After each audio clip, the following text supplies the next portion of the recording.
जब classes start हो रही थी मैंने आपको एक बात बोली थी, कई लोग भूल जाते हैं उस बात को। मैंने कहा था शुरू में तैयारी सब जोश में शुरू करते हैं मेरे दोस्त, और होता सिर्फ उसका है, और वो सिर्फ बहुत कम होते हैं जो होश में खत्म करते हैं। तो जितने लोग होश में तैयारी खत्म करेंगे वही पहुंचेंगे वहां, बाकी सब उसी जोश से दोबारा अगली बार आएंगे। इसलिए मैं आपको फिर से बता रहा हूँ, ये समय एक ऐसा समय है जिसमें आप इधर उधर भटकेंगे, क्योंकि आप बहुत दिन से पढ़ रहे हैं, पगलाते हैं लोग, पढ़ पढ़ के पागल हो जाते हैं, कह रहे अब बहुत हो गया अब छोड़ो।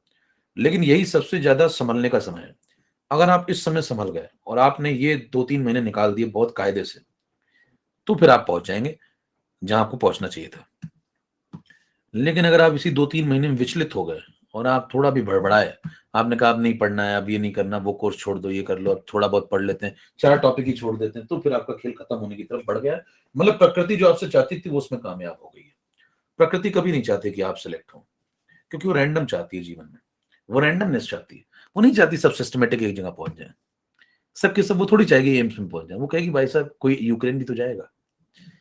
तो आप प्रकृति के कार्य में उसका समर्थन कर देंगे, फिर वो हमेशा आपको परेशान करेगी कि तुम जो है विचलित हो। धैर्य आपको बनाए रखना होगा अंत तक, आखिरी दिन तक, मतलब एग्जाम के एक दिन पहले और एग्जाम में जाने तक, वहां से निकलने तक आपको धैर्य बनाए रखना होगा, ओएमआर भरने तक। तभी काम बन पाएगा, नहीं तो फिर ये सब मेहनत बेकार है।